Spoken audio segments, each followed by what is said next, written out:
इस वीडियो में हम लोग इलेक्ट्रिसिटी चैप्टर फिजिक्स के one of the most important topic को डिस्कस करेंगे, देखेंगे इसमें, जो कि हमारा है ओम्स लॉ। तो ओम्स लॉ को बहुत ही साधारण भाषा में हम लोग समझते हैं कुछ इस तरीका से कि अगर मान करके चलिए हम जहां पे वीडियो अभी रिकॉर्ड कर रहे हैं, ठीक है, तो जिस जगह पे हम क्लासरूम में वीडियो अभी रिकॉर्ड कर रहे हैं तो यहाँ का टेम्परेचर सपोज कीजिए फिक्स है, कांस्टेंट है, एक समान टेम्परेचर है, घट या बढ़ नहीं रहा है, फिक्स कर दिया गया है। अब हम लोग क्या लिए कि ये तार ले लिए, ठीक है, ये जो हमारा तार है तो यहाँ पर हम कनेक्ट कर दिए कोई बैटरी, जैसे ये लेफ्ट हैंड हमारा मान लीजिए ये बैटरी है, ठीक है, जो कि हमारा सोर्स है इलेक्ट्रिसिटी का, ठीक। तो यहाँ पे कनेक्ट कर दिए तो एक जो होगा यहाँ पर होगा एक लाइव वायर और एक हमारा होगा न्यूट्रल वायर, वो गर्मी होगा, वो ठंडी होगा, वो प्लस होगा, वो माइनस होगा, जिसको हम लोग कहते हैं। तो ये हम लोग कनेक्ट कर दिए इस प्रकार से। तो अब देखिए, अब इस रूम का टेम्परेचर क्या है, हमारा कांस्टेंट है, इस रूम का टेम्परेचर कांस्टेंट है। तो इस जगह पे क्या बोलता है कि अगर किसी जगह का टेम्परेचर कांस्टेंट हो, समझे, किसी जगह का टेम्परेचर कांस्टेंट हो, तो ये तार का एक एंड है, ये तार का दूसरा एंड है, ठीक है, एक छोर ये हो गया, ये तार का एक छोर ये हो गया। तो इस दोनों तार में जो है सो यहाँ पे बैटरी अगर कनेक्ट किए हैं तो दोनों में क्या होगा, वोल्टेज का अंतर आ रहा होगा, यानी यहाँ पे कुछ और वोल्टेज आ रहा होगा और यहाँ पे कुछ और वोल्टेज आएगा, पोटेंशियल डिफरेंस होगा। क्यों? क्योंकि करंट जो होता है पोटेंशियल डिफरेंस की वजह से ही फ्लो होता है। और बैटरी में जो होता है एक पॉजिटिव टर्मिनल होता है, एक नेगेटिव टर्मिनल होता है, एक यानी कि हाई पोटेंशियल होता है, एक लो पोटेंशियल होता है।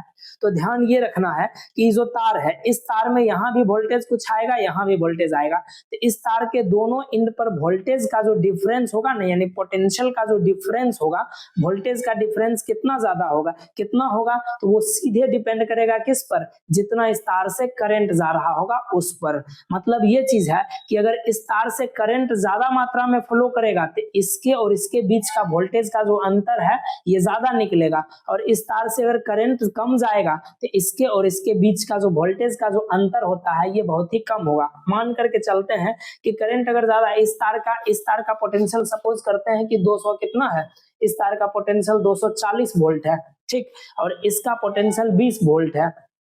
तो दोनों के बीच का डिफरेंस कितना आ गया, 220 वोल्ट का आया।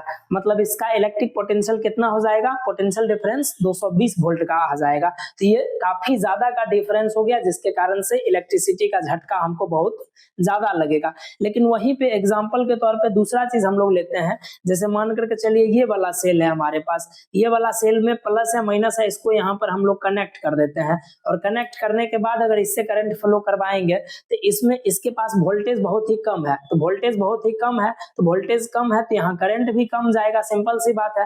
तो करंट कम जाएगा तो वोल्टेज का डिफरेंस भी कम रहेगा। एग्जांपल के तौर पे यहाँ पर गया 3 वोल्ट, यहाँ पर गया 3 वोल्ट, और इसमें है हमारा कितना, 1 वोल्ट, तो इसका डिफरेंस हमारा कितना हो गया, 2 वोल्ट का डिफरेंस हो गया। मतलब क्या चीज हुआ कि यहाँ वोल्टेज का डिफरेंस दोनों तार के बीच का कितना आ रहा है, जितना यहाँ पर से हमारा पोटेंशियल का डिफरेंस क्रिएट हो रहा है, मतलब करंट जितना जा रहा है। मीन्स ये चीज कहने का है कि करंट जितना ज्यादा जाएगा उतना पोटेंशियल डिफरेंस ज्यादा होगा। करंट जितना ज्यादा जाएगा तो तार के दोनों एंड के बीच का वोल्टेज का अंतर उतना ज्यादा होगा, और करंट कम जाएगा, तार के दोनों एंड के बीच का वोल्टेज का जो अंतर है ये कम आएगा। कब? जब कांस्टेंट टेम्परेचर होगा। और ये ध्यान रखिएगा, ओम्स लॉ हमेशा कांस्टेंट टेम्परेचर पर लागू होता है, वेरिएबल टेम्परेचर पर लागू नहीं होता है, ये भी ध्यान रखना है। तो कहने का मतलब ओम्स लॉ में क्या है कि at constant temperature potential difference between two end of a wire, यानी कि अगर टेम्परेचर को फिक्स कर दिया जाए, तापमान को फिक्स कर दिया जाए, तो तार के दो अंतिम छोर का जो वोल्टेज का जो अंतर होगा ये किस पे प्रोपोर्शनल होगा, ये किस पे निर्भर करेगा, तो ये सीधे डिपेंड करेगा करंट पे। अगर इस तार से करंट ज्यादा जाएगा तो वोल्टेज का अंतर ज्यादा होगा, तार से करंट कम जाएगा तो वोल्टेज का अंतर कम होगा, और इसी को हम लोग ओम्स लॉ के नाम से जानते हैं। और ओम्स लॉ का फॉर्मूला जो होता है वो क्या चीज हो गया, यहाँ पे V इक्वल्स हमारा क्या आ जाता है, V इक्वल्स IR हो जाता है। देखिए V is directly proportional to I, और यहाँ डायरेक्टली प्रोपोर्शनल को खत्म करके इक्वल टू बनाने के लिए हम लोग R यानी कि कांस्टेंट टर्म डालते हैं, जो कि होता है रेजिस्टेंस। तो V इक्वल्स IR फॉर्मूला बन गया। यहाँ V हो गया पोटेंशियल डिफरेंस, I हो गया करंट, और R हो गया इस जगह पे रेजिस्टेंस। रेजिस्टेंस का मतलब तार का वो प्रॉपर्टी जो करंट को आगे बढ़ने से रोकता है, उसको रेजिस्टेंस कहते हैं। एग्जाम्पल के तौर पे हमारे पड़ोसी, ठीक है, ये चीज होता है। उसके बाद जो है सो जिसे हमको आगे बढ़ने से रोकते हैं हमारे पड़ोसी, तो उसको हम लोग कहते हैं रेजिस्टेंस, हमारे रास्ते के रेजिस्टेंस। तो ये ध्यान रखिएगा एक ऑब्जेक्टिव क्वेश्चन कि V और I यानी वोल्टेज और करंट यानी इलेक्ट्रिक पोटेंशियल और करंट यानी पोटेंशियल डिफरेंस और करंट, इसका रेशियो हमेशा होता है कांस्टेंट। इसका रेशियो हमेशा क्या होता है? कांस्टेंट होता है, कभी भी चेंज नहीं होता है। तो ऑब्जेक्टिव में ध्यान रखिएगा ratio of voltage and current is always constant, और उस कांस्टेंट को हम लोग बोलते हैं रेजिस्टेंस, जिसको हम लोग वेरीफाई कर सकते हैं किस चीज से? तो experimental setup of Ohm's law से इसको हम लोग वेरीफाई कर सकते हैं। ये रियो स्टेट को चेंज करके बार बार जो है हम इसको चेक करके वैल्यू निकाल सकते हैं। एक बार R1 रेजिस्टेंस निकलेगा तो V1 और I1 करंट आएगा, वोल्टेज और करंट आएगा। R2 रेजिस्टेंस रखेंगे तो V2 और I2 आएगा। R3 में V3 और R3 आएगा, सॉरी I3 आएगा। लेकिन तीनों बार जब रेशियो लेंगे ना तो इसका वैल्यू सेम आएगा। कहने का मतलब ये है 4/8 ले लेते हैं, ठीक है, तो ये 1/2 आ गया, ठीक है। उसी तरह 2/4 अगर किसी का आया तो ये भी 1/2 आ गया। अब 8/16 आ गया किसी का, तो ये भी कट करके 1/2 आया। मतलब बार बार वोल्टेज और करंट चेंज होगा, लेकिन उसका जो रेशियो जो आ रहा है, ये रेशियो हमेशा क्या आ रहा है? कांस्टेंट आ रहा है। तो यही चीज हम लोग नोट में लिखे हैं कि करंट और वोल्टेज का जो रेशियो रहेगा ये हमेशा क्या होगा?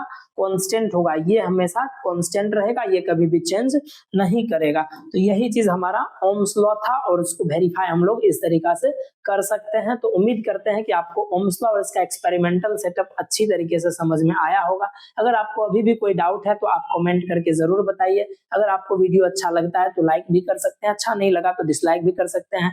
दोनों ही सिचुएशन में आप चैनल को सब्सक्राइब कर लीजिए, क्योंकि इस चैनल पर जो है आपको सीखने के लिए बहुत सारी चीजें आने वाली है, और अभी है भी और आने भी वाली है। तो हम लोग मिलते हैं नेक्स्ट टॉपिक में, नेक्स्ट वीडियो में किसी नए टॉपिक के साथ।